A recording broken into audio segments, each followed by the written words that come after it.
You're listening to Radio Long Island City, recorded at our studios near Hell Gate, 9 kilometers north of the Harbor Hill Moraine. And now, the Observatory.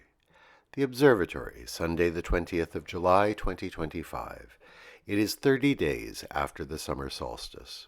It is 64 days before the fall equinox. By the French Republican calendar, it is the second day of Thermidor, the day of the Bouillon Blanc, the common mullein. The sun rises today at 5:42 a.m. Solar noon takes place today at 1:02 p.m. The sun sets today at 8:22 p.m. Civil twilight ends at 8:54 p.m. and nautical twilight ends at 9:34 p.m. The length of daytime today is 1 minute 36 seconds shorter than yesterday. The moon is in its waning crescent phase and is 21% full at midday. Today the moon reaches its monthly perigee at 9:52 a.m. The new moon will arrive on Thursday, the 24th of July. These are the predicted tides today for Horns Hook. In the middle of the night, low tide, 12:34 a.m., 12 centimeters. In the morning, high tide, 6:45 a.m., 1 meter 31. Near midday, low tide, 12:37 p.m., 18 centimeters. In the evening, high tide, 7:10 p.m., 1 meter 71.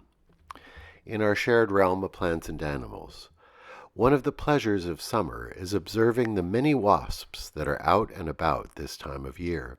Their markings are often striking. Recently spotted near Socrates Sculpture Park was a great black wasp, Sphex pennsylvanicus, a species of digger wasp. They make underground nests and feed on insects such as crickets, katydids, and grasshoppers. Their M.O. is rather gruesome. They sting their prey 3 times, incapacitating them, but not killing them. Then they bring the half-dead victim back to the nest to feed on later. Interestingly, sparrows and catbirds sometimes observe the wasp in action and take the opportunity to snatch the wasp's dinner from them. Commemorations. On this day in 1810, the citizens of Bogotá, in what was then New Granada, declared independence from Spain.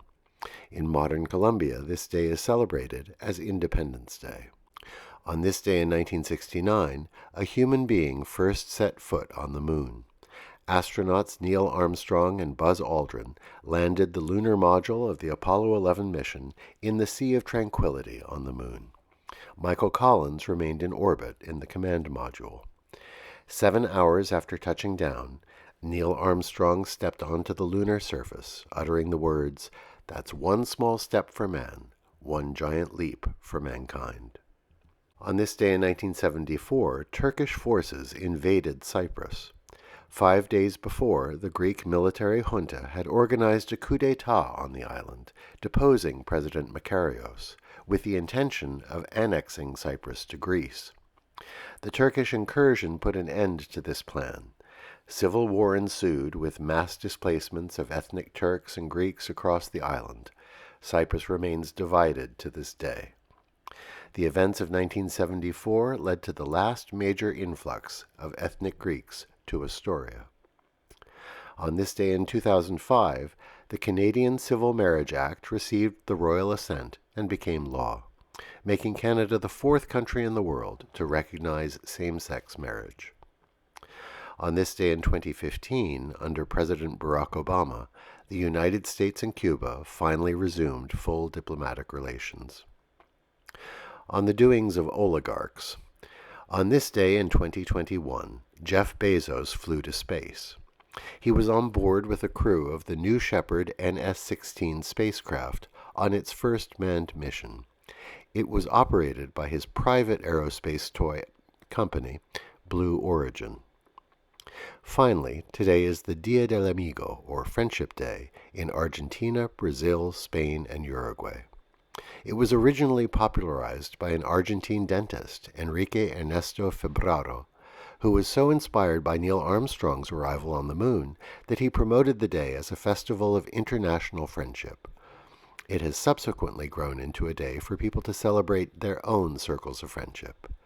Feliz Dia del Amigo a todos. And that is the Observatory, Sunday the 20th of July, 2025.